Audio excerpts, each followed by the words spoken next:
Di saat kondisi masyarakat Mekah semakin jauh dari ajaran Nabi Ibrahim, di saat itu pula Allah Subhanahu wa Ta'ala telah menggariskan akan kembali mensucikan rumahnya dari kemusyrikan yang meliputi kota Mekah.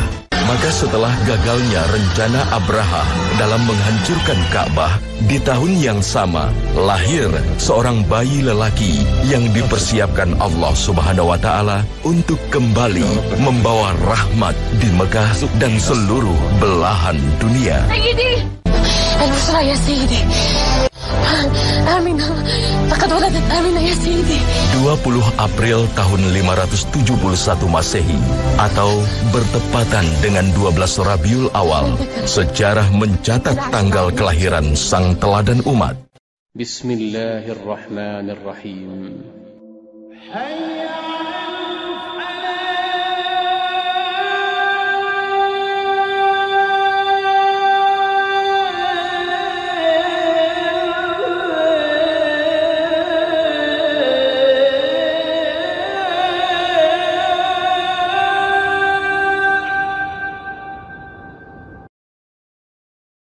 Dari keluarga yang amat terhormat, keluarga besar Bani Hashim, bayi tersebut dinamakan Muhammad. Sebuah nama yang bahkan sudah tercatat dalam kitab-kitab sebelumnya sebagai nama dari Nabi terakhir.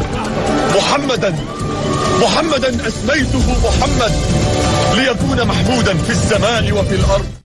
Muhammad kecil yang terlahir sebagai seorang yatim begitu mendapat perhatian besar dari sang kakek Abdul Muthalib. Sang kakek menginginkan pendidikan terbaik untuk cucunya, hingga ia pun menitipkan cucunya agar diasuh oleh Halimatus Sa'diyah di perkampungan Bani Sa'ad.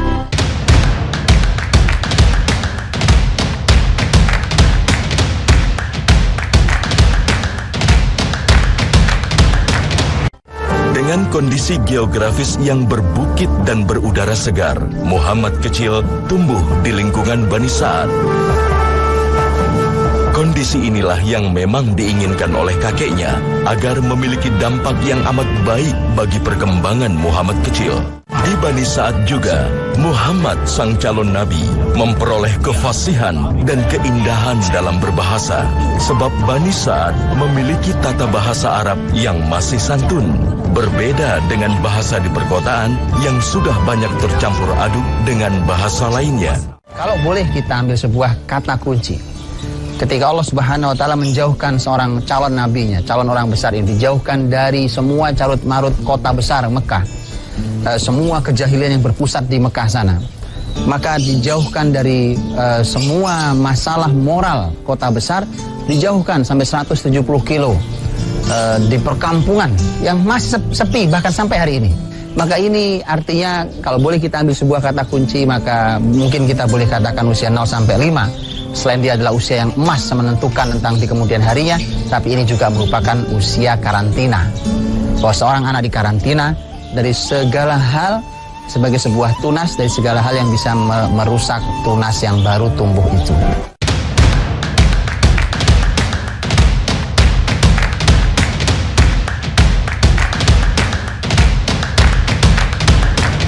Setelah 4 tahun lamanya tinggal di perkampungan Bani Sa'ad, Muhammad sang calon nabi dipulangkan ke Mekah.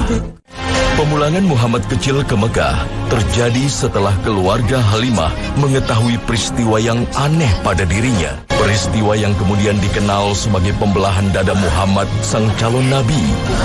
Inilah peristiwa yang telah direncanakan Allah Subhanahu wa Ta'ala untuk menyiapkan nabinya di masa depan. Maka pembelahan dada itu ada sebuah hikmah besar yang sangat menarik. Dan ini bedanya dua pembelahan dada ini, dua peristiwa pembelahan dada.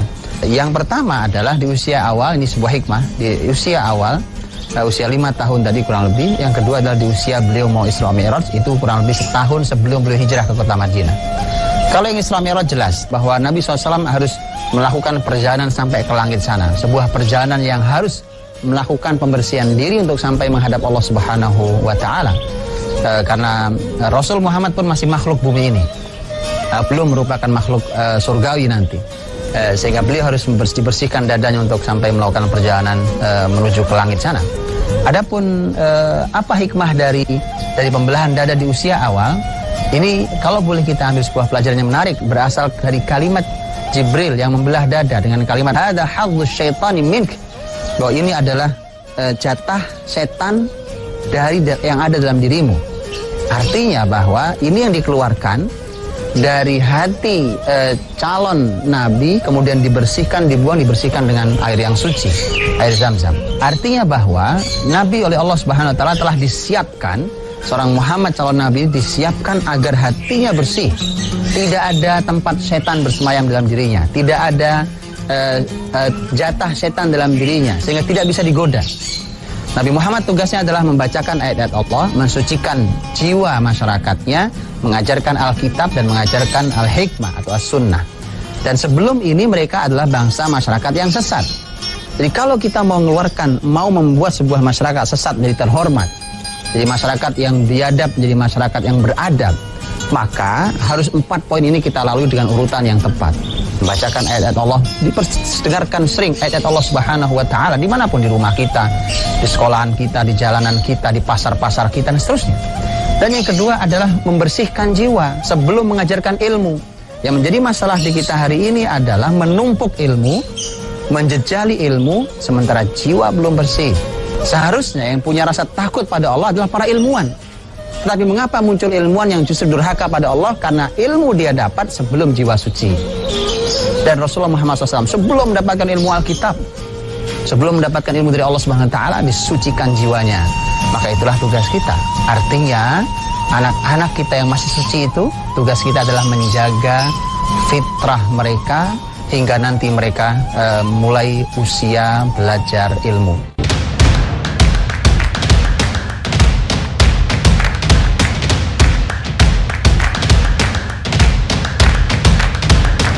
Muhammad sang calon nabi kini hidup dalam asuhan sang ibunda Aminah.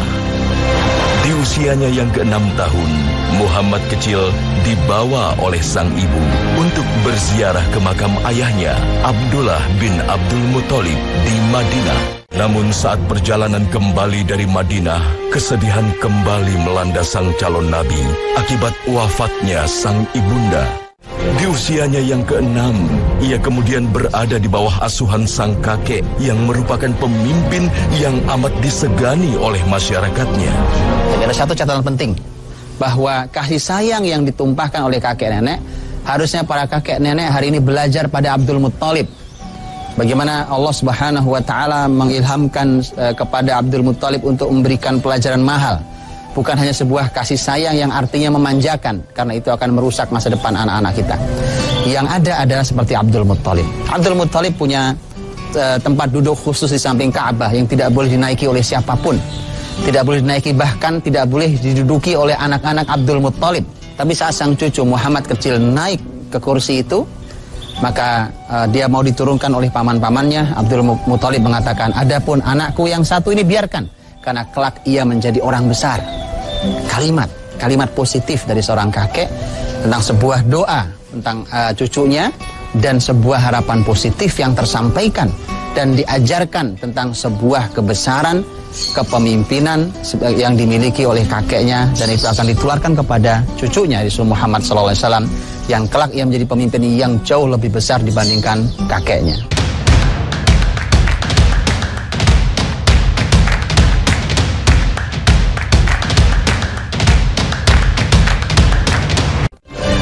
Tahun hidup dalam kasih sayang dan didikan sang kakek, Muhammad kecil yang berusia 8 tahun kembali harus merasakan kepedihan.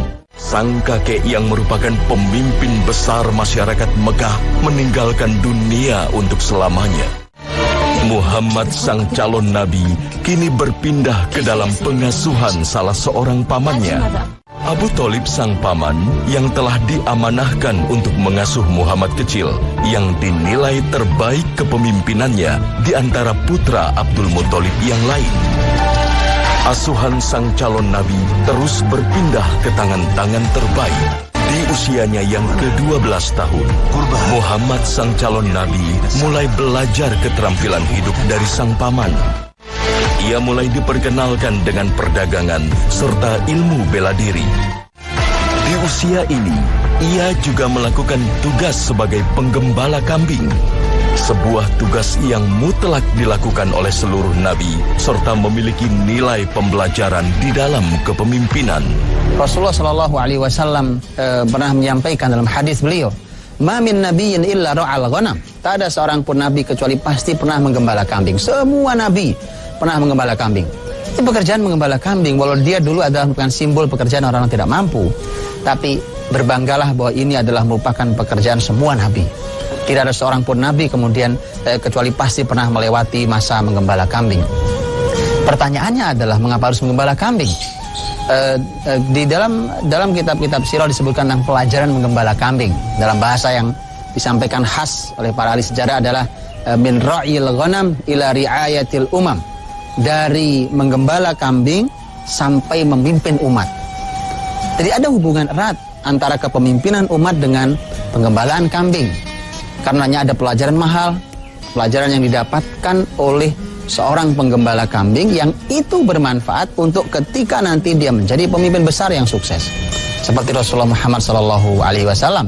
Maka harusnya dipelajari. Tanyakan kepada ahli kambing, penggembalaan kambing, apa pelajaran yang bisa didapatkan tentang penggembalaan, tentang pengasuhan umat yang diambil dari penggembalaan kambing.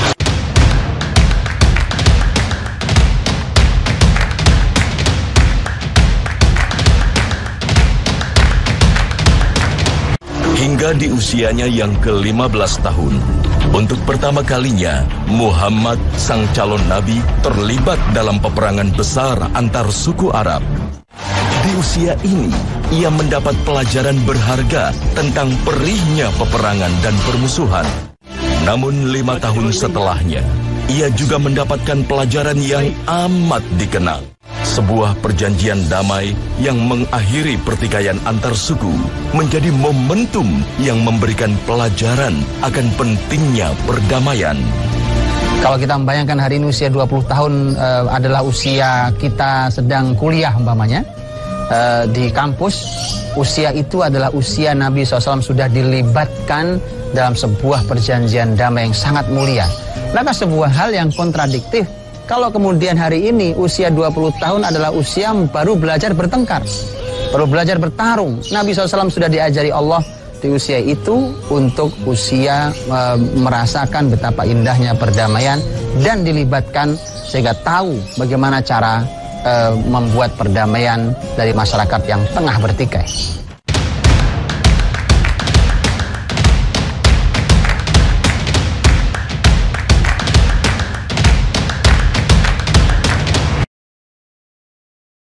Tahun demi tahun berlalu, karakter mulia Muhammad sang calon nabi semakin terbentuk. Ia mulai dikenal masyarakat sebagai pemuda yang teramat jujur. Di usianya yang ke-25 tahun, ia mendapat kepercayaan untuk memimpin kafilah dagang milik saudagar wanita yang bernama Khadijah binti Khuwailid. Perdagangan Muhammad sang calon nabi diawasi oleh Masyaroh, salah seorang pembantu Khadijah. Dari Masyaroh, Khadijah memperoleh informasi bahwa Muhammad sang calon rasul memiliki kemuliaan serta kejujuran, hingga membawa keuntungan besar untuk perdagangannya. Kemuliaan pribadi Muhammad sang calon nabi menarik perhatian Khadijah binti Khuwailid. Melalui seorang teman, Khadijah akhirnya membuka jalan hingga Muhammad sang calon nabi meminang Khadijah, wanita paling terhormat di kota Mekah. Itulah yang mengawali hari-hari keindahan semakin lengkap kehidupan Muhammad SAW dalam kehidupan berumah tangga. Ini sebuah pelajaran mahal buat kita semuanya. Itu dilakukan terus sampai ketika Nabi menikah dengan Khadijah, kemudian perdagangan mulai diserahkan kepada Muhammad. Jadi karena kita tahu bahwa Khadijah radhiyallahu anha adalah orang yang memiliki harta dagang yang sangat besar, saudagar kaya. Setelah menikah diserahkan pada Muhammad, Nabi Muhammad yang mengendalikan perdagangan semakin besar, harta semakin tumbuh karena Nabi Muhammad orang yang jujur dalam perdagangannya dan orang yang sangat mengerti ilmu dagang. Gabungan dua hal ini adalah merupakan sebuah keberkahan yang menghadirkan kebesaran bagi dunia perdagangannya. Dan itulah yang kemudian terus semakin tumbuh di masyarakat. Nabi Muhammad SAW semakin dipercaya oleh masyarakatnya dalam banyak hal. Kemudian semakin naik namanya seiring dengan naiknya usia dari 25 tahun begitu seterusnya. Bahkan kita tahu Rasulullah Muhammad SAW dipercaya saat itu sebagai sebuah tempat untuk orang-orang Quraisy menitipkan uang dan harta yang paling aman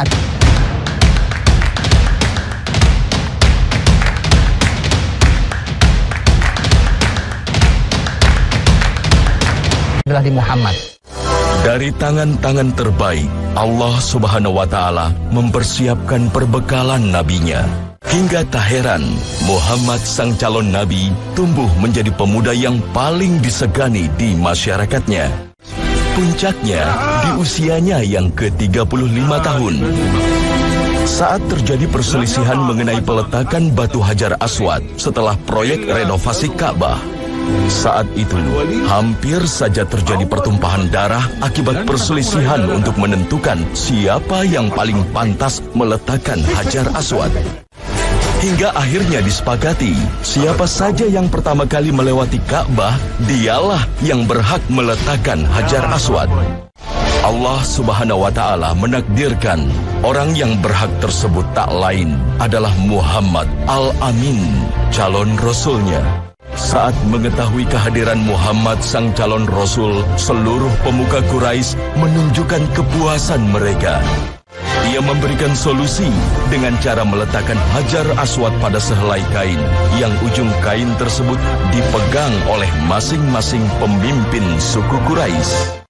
Sedangkan batu Hajar Aswad diletakkan ke tempat semula oleh Muhammad sang calon Rasul.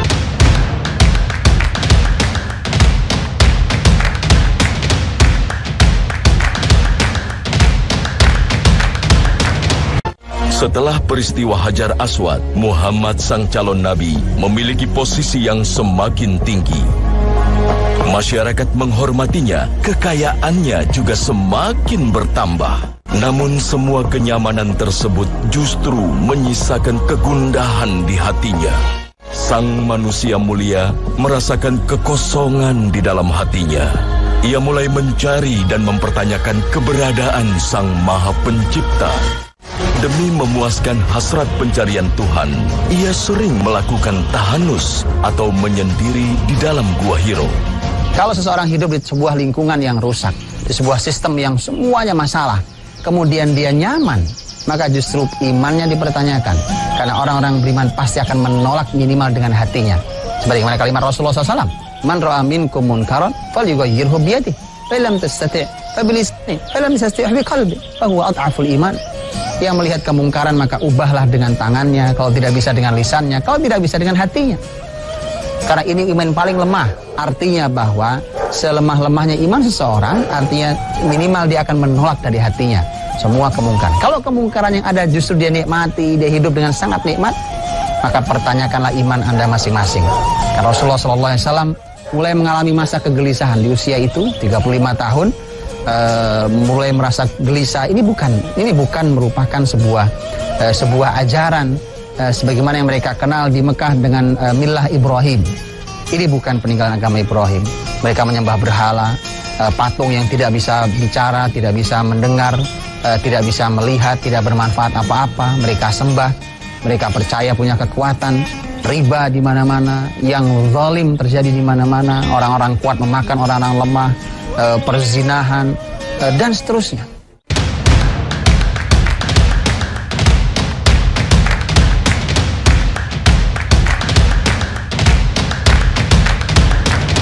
Hingga di usia ke-40 tahun, untuk pertama kalinya ia memperoleh wahyu melalui malaikat Jibril. Iqra bismi rabbika allazi khalaq. Khalaqal insana 'alaq. Iqra wa rabbukal akram allazi 'allama bil qalam. 'Allamal insana ma lam ya'lam. Inilah usia di mana seseorang mencapai kematangannya. Kini ia harus keluar dan menyampaikan risalahnya pada seluruh umat. Lihat usia Rasulullah SAW yang 63 tahun itu, ternyata kita melihat beliau baru diangkat menjadi nabi pada usia 40 tahun. Itu artinya kalau kita melihat bahwa Ternyata usia persiapan beliau jauh lebih panjang, 0 sampai 40 tahun. Allah siapkan calon manusia terbaik, calon pemimpin para nabi. Dan beliau berjuang sebagai seorang nabi 23 tahun lamanya. 40 berbanding 23 tahun. Maka kalau boleh kita ambil pelajaran, kita akan katakan bahwa bersabarlah pada usia persiapan. Kadang-kadang usia persiapan itu bisa lebih panjang daripada usia perjuangan kita. Tetapi kalau orang sudah mulai start berjuang, maka dia tidak akan berhenti di tengah jalan karena kehabisan bahan bakar, kehabisan amunisi. Makanya matangkan, sabarkan diri ketika sedang menyiapkan ilmu, menyiapkan semangat, menyiapkan segala hal, kemampuan, keterampilan dan seterusnya. Siapkan itu. Saat sudah berjuang mulai waktunya, maka dia tinggal laju dan tidak pernah berhenti. Usia dakwah Nabi tak sepanjang usia persiapannya menjadi seorang Nabi. Namun hanya dalam waktu 23 tahun menjadi utusan Allah Subhanahu wa Ta'ala, Muhammad Sallallahu Alaihi Wasallam mampu membawa keberkahan bagi seluruh jazirah Arab.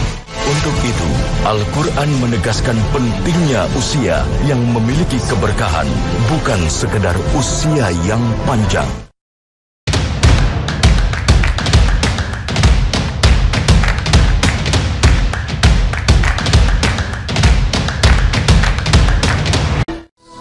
Sang pemuda Bani Hashim ini akan menjalankan tugas maha berat yang membutuhkan kemampuan fisik dan mental yang super prima. Namun Muhammad Sallallahu Alaihi Wasallam dapat membuktikan Islam dapat berkembang pesat meski dakwah dilakukan di usia yang tak lagi muda. Kalau kita melihat hari ini sering kita menjumpai bahwa mereka yang telah mencapai usia mulai memasuki angka 4, usia 40 tahun ke atas, mungkin dia mulai merasakan masalah kesehatan yang mulai menurun, mulai sering bermasalah tentang kesehatannya. Tetapi ada yang menarik bahwa justru ketika Rasulullah Shallallahu Alaihi Wasallam ditugasi Allah di usia 40 tahun, menunjukkan bahwa ketika tugas kenabian adalah tugas yang juga melibatkan fisik, bukan hanya kecerdasan. Ketika Allah berfirman tentang ketenangan hati orang-orang yang beriman, ketenangan hati mereka yang berzikir, husnudzon pada Allah, membuahkan positive thinking, membuahkan cara menilai yang positif terhadap segala hal. Dan itu adalah merupakan modal besar untuk sebuah kesehatan, ketenangan jiwa, kebahagiaan, berpikir dengan cara positif, dan seterusnya.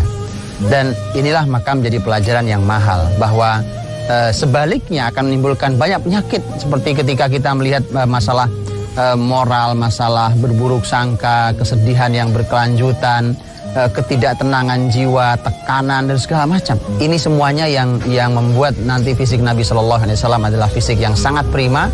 Bahkan ketika beliau diutus di usia yang sudah mencapai usia 40 tahun. Dan di tengah bahwa usia itu adalah usia kematangan berpikir, kematangan ilmu, kestabilan jiwa, usia dengan pengalaman yang sudah sangat cukup.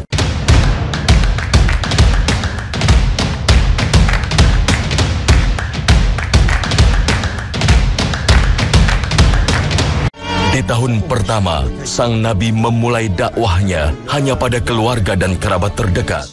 Istri, anak, keluarga, dan sahabat terdekat akhirnya menyatakan keimanan mereka pada Allah Subhanahu wa Ta'ala dan Rasul-Nya. Di fase ini, kerasulan Muhammad Sallallahu Alaihi Wasallam hanya diimani oleh segelintir orang.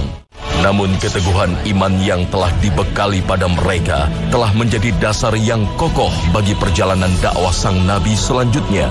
3 tahun setelah dakwah sembunyi-sembunyi yang dilakukan Muhammad Sallallahu Alaihi Wasallam, Allah Subhanahu wa Ta'ala kemudian menugaskan nabinya agar Islam disampaikan secara terbuka kepada masyarakat. Disinilah konflik bermula.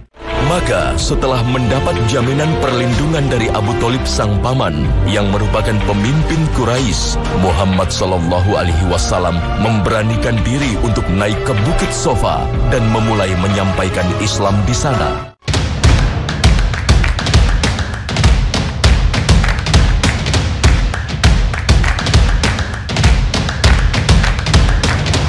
Saat itu seluruh masyarakat Quraisy tahu Muhammad Sallallahu Alaihi Wasallam adalah seorang Al-Amin, orang yang paling jujur dan tak pernah sekalipun berdusta. Ya يا معشر قريش محمد رسول الله صلى الله عليه وسلم يرغب بالحديث إليكم.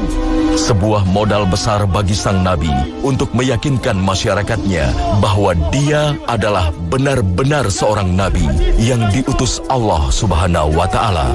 يا معشر قريش يقول لكم رسول الله صلى الله عليه وسلم أرأيتم لو أخبرتكم بأن خيلا بسفح هذا الجبل تريد أن تغير عليكم صدقتموني؟ نعم أنت الصادق. Namun gelar Al-Amin yang dimiliki Rasulullah Shallallahu Alaihi Wasallam tak serta-merta mendapat sambutan dari masyarakatnya. Sebagian dari mereka justru mengejeknya, bahkan Abu Lahab, sang paman kandungnya sendiri. Dan benar seperti yang telah diprediksi sebelumnya, Rasulullah Shallallahu Alaihi Wasallam harus menghadapi berbagai kecaman dan aksi penolakan. Bahkan di antara pengikutnya harus menerima siksaan hingga wafat lantaran dianggap telah berkhianat terhadap tradisi menyembah berhala. Inilah kualitas individu yang telah dibina Rasulullah Shallallahu Alaihi Wasallam.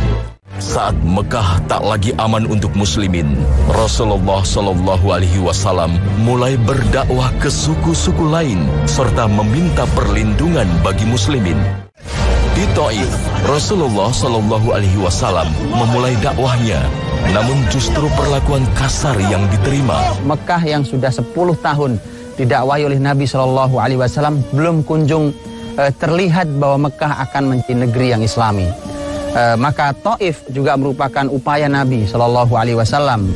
Tetapi masyarakat Taif adalah masyarakat yang menolak. Ketika Islam ini punya para pendukung, mereka-mereka yang bersemangat, mereka-mereka yang menjadi seorang Muslim yang sesungguhnya, maka tetap memerlukan sebuah tempat. Tempat ini bukan hanya berfungsi sebagai tempat utama, markas, tempat menggagas, tempat berbicara, tempat hidup bersama. Tetapi yang juga sangat penting adalah tempat untuk mengaplikasikan ajaran Islam.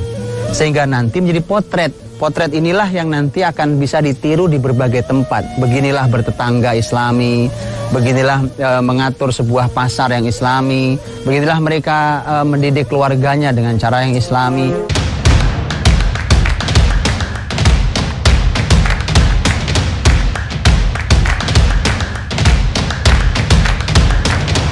Kesedihan yang bertubi-tubi dirasakan Rasulullah Shallallahu Alaihi Wasallam tak sedikit pun mematahkan asa sang Nabi Allah. Tak lama setelahnya, setelah menelan berbagai duka, Allah Subhanahu wa Ta'ala berkehendak untuk mendatangkan 6 pemuda Madinah yang menyatakan diri masuk Islam. Inilah para pemuda yang kelak akan mengawali kebesaran Islam di Madinah. Di tahun yang sama, tahun 10 kenabian, Allah berikan pada Rasulnya 6 anak muda Madinah yang masuk Islam, dan inilah 6 anak muda yang mengawali terbukanya kota Madinah sehingga kelak dalam waktu 3 tahun ke depan siap untuk menjadi kota hijrah Nabi Sallallahu Alaihi Wasallam. Maka ambillah pelajaran. Bisa jadi hari-hari di mana kita sedang sangat terpuruk, maka cobalah lihat dengan mata optimis, penuh pengharapan pada Allah. Jangan-jangan inilah justru yang merupakan tahun cahaya pertama buat kita, agar orang beriman tidak pernah berputus asa dalam hidupnya.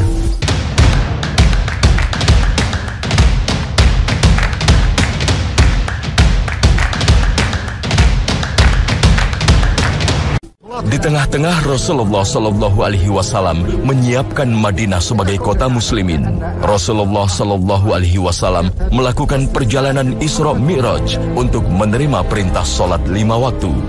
Yaqulu Muhammad, innahu al-layla usriya bihi min Makkah ila Baitul Maqdis, thumma urija bihi ila as-samawati as-sab'a wa 'ad wa ahlu Makkah niyam. Peristiwa ini menjadi catatan menarik bagi ahli sejarah sebab berbeda dengan ayat-ayat ibadah lainnya yang kebanyakan turun setelah Nabi di Madinah. Perintah sholat justru turun saat muslimin masih berada di Mekah. Hal ini menunjukkan betapa pentingnya sholat sebagai fondasi utama bagi muslimin. Dalam masalah sholat, para ulama mengatakan bahwa Nabi Shallallahu Alaihi Wasallam sudah melaksanakan 2 sholat. Sholat pertama adalah sholat pagi dan sore, itu di awal-awal Nabi menjadi Nabi.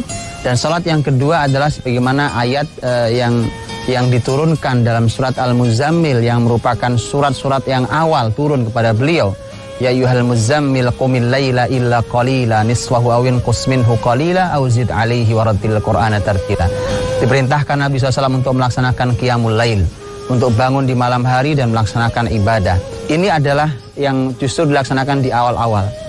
Dan setelah itulah maka kemudian ternyata sholat 5 waktu itu diturunkan di menjelang Nabi hijrah ke kota Madinah. Ada satu catatan yang menarik, bahwa mengingat data ini, maka ini menunjukkan bahwa sholat begitu pentingnya dalam Islam. Begitu pentingnya dalam Islam, karena rata-rata ibadah itu turunnya di kota Madinah, tapi dia turun di Mekah. Ini menunjukkan bahwa ada sebuah pondasi yang penting untuk orang dilatih dengan ibadah yang terbesar dahulu.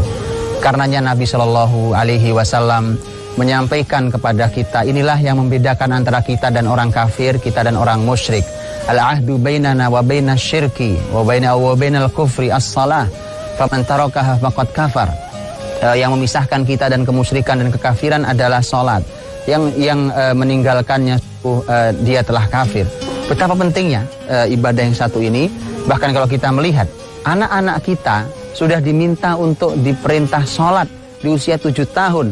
Bahkan sudah diminta oleh Nabi untuk ditegasi kalau masih belum sholat di usia 10 tahun. Pada 10 tahun belum balik zaman Nabi. Zaman Nabi laki-laki balik usia 15 tahun. Tapi mengapa sudah harus ditegasi? Karena begitu pentingnya tema sholat.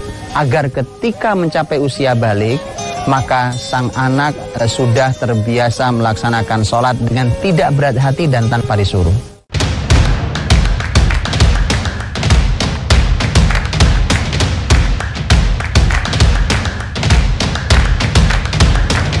Enam pemuda Madinah yang telah menyatakan keislamannya di hadapan Nabi kemudian datang di tahun berikutnya dengan membawa 7 orang tambahan.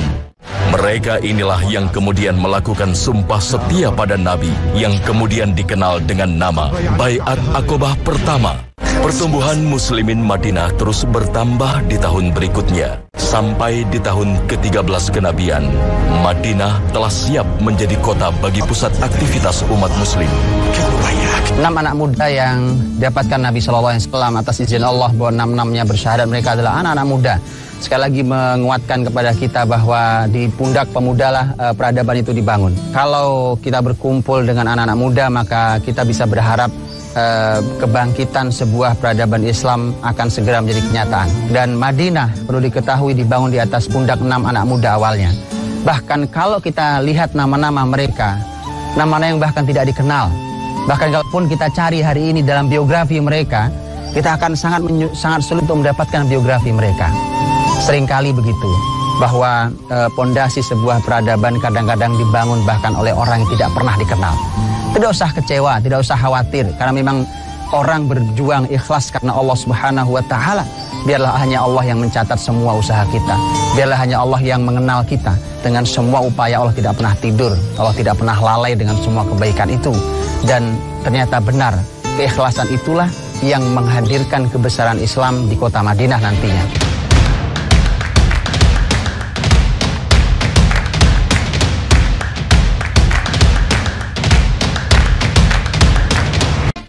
Maka di tahun ke-13 kenabian atau di usianya yang ke-53 tahun, Rasulullah Shallallahu Alaihi Wasallam melakukan perjalanan hijrah dari Mekah ke Madinah. Di usia yang sudah tak lagi muda, fase dakwah Islam yang lebih menegangkan akan segera dimulai. Inilah Rasulullah Shallallahu Alaihi Wasallam yang sepanjang usianya hanya dihabiskan untuk menyelamatkan umatnya dari kegelapan dunia yang fana. Nabi Shallallahu Alaihi Wasallam yang telah mencapai usia 53 tahun, beliau mendapatkan perintah hijrah dalam perjalanan 500 km kurang lebih. Kalau di kita hari ini usia 53 tahun mungkin adalah usia persiapan orang menjelang pensiun. Tapi Nabi harus melakukan perjalanan fisik dengan ancaman jiwa. Ini dilakukan Nabi SAW. Ini artinya bahwa Nabi SAW di usia itu usia yang terus berjuang. Maka mari kita belajar bahwa mencapai usia pensiun pekerjaan bukan berarti berhenti untuk berkarya. Bukan berarti seseorang kemudian dia merasa sudah tidak terpakai lagi atau dia tidak berguna lagi. Rasulullah SAW bahkan memulai jihad besarnya dengan peperangan Perang Badar itu usia 55 tahun. Terus kalau kita tarik ke belakang, bahkan Rasulullah wafat di usia 63 tahun. Sampai di ujung kehidupan Nabi SAW, Nabi tak pernah kenal kata pensiun dalam arti yang salah. Nabi SAW sudah saat beliau sakit, saat beliau sudah dalam keadaan lemah, beliau masih terus ingin berbuat kebaikan. Bayangkan, Nabi sakit, demam tinggi, bahkan berkali-kali pingsan. Ketika dalam keadaan badan terasa lebih nyaman, lebih enak, beliau minta dipapah kanan kiri untuk dibawa ke masjid sholat bersama para sahabat, sholat subuh berjamaah. Bayangkan, kita yang masih diberikan Allah kesehatan, kemudian kita bermalas-malasan untuk melaksanakan ibadah pada Allah Subhanahu wa Ta'ala. Tirulah manusia terbaik. Yasrib yang telah berubah nama menjadi Madinah pada awalnya merupakan kota yang penuh dengan konflik. Kehadiran Rasulullah Shallallahu Alaihi Wasallam di kota tersebut membawa keberkahan hingga tercipta rasa persaudaraan dan perdamaian. Di awal kepemimpinan apa yang harus diminta? Menjadi pelajaran buat kita. Yang harus diminta adalah Allahumma ja'al barakatal Madinah dhi'fai Makkah. Ya Allah, jadikan keberkahan kota ini, keberkahan Madinah 2 kali keberkahan Mekah. Yang diminta adalah keberkahan. Berkah makanannya, berkah kehidupannya, berkah takarannya, berkah timbangannya, sehingga yang sedikit mencukupi dan yang banyak tidak membahayakan.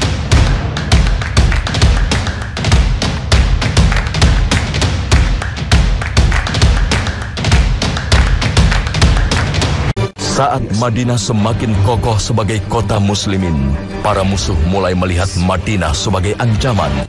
Puncaknya di tahun kedua setelah hijrah, meletuslah peperangan pertama muslimin dengan musuh utamanya, kaum Quraisy. Bahkan di perang-perang selanjutnya, saat kaum Yahudi dan suku-suku Badui bersatu dengan Quraisy, mereka tetap tak mampu menggoyahkan barisan muslimin. Tahun ke-5 Hijriah menjadi tahun pembuktian kekuatan Islam. Maka di tahun-tahun selanjutnya, muslimin mulai beraksi mengalahkan musuhnya satu persatu. Tahun 6 Hijriah, Quraisy mengakui kekuatan muslimin dengan diadakannya perjanjian Hudaibiyah. Tahun 7 Hijriah, Rasulullah Shallallahu Alaihi Wasallam berhasil membungkam Yahudi. Dan puncaknya di tahun 8 Hijriah, Rasulullah Shallallahu Alaihi Wasallam dengan 10.000 muslimin berhasil meraih kemenangan besar dengan dimusnahkannya kemusyrikan di bumi Mekah.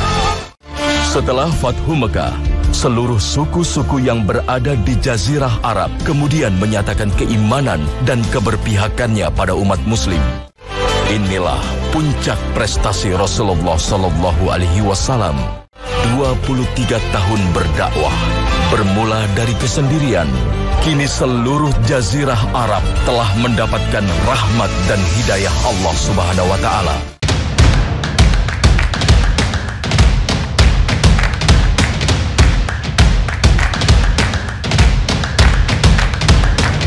Usia Nabi kurang lebih sudah 62 tahun. Bisa kita bayangkan, usia 62 tahun, berjuang selama 23 tahun, beliau mendapatkan seluruh Jazirah Arab. Sebuah karya yang sangat amat besar, karya sangat agung dari manusia yang agung. Bayangkan, usia kita 62 tahun, umpamanya, atau siapapun yang 62 tahun, apa yang dihasilkan hari ini? Lihat bagaimana satu Jazirah Arab mendapatkan hidayah Allah Subhanahu wa Ta'ala di usia beliau 62 tahun. Dan begitulah kita harus berpikir, berapa usia kita dan apa capaian kita yang manfaat untuk dunia dan akhirat kita. Keberhasilan sang Nabi menebarkan hidayah di bumi Arab tak berarti menandakan selesainya tugas kenabian. Rasulullah Shallallahu Alaihi Wasallam terus sibuk memikirkan nasib umatnya agar hidayah Allah senantiasa tersebar di seluruh permukaan bumi. Ilmu serta penugasan perluasan wilayah terus diberikan Rasulullah Shallallahu Alaihi Wasallam pada muslimin. Bahkan hingga menjelang akhir nafasnya, Rasulullah Shallallahu Alaihi Wasallam tak sekalipun berhenti memikirkan nasib umatnya. 12 Rabiul Awal tahun 11 Hijriah, di usia 63 tahun, Rasulullah Shallallahu Alaihi Wasallam memilih untuk kembali pada Sang Maha Pencipta.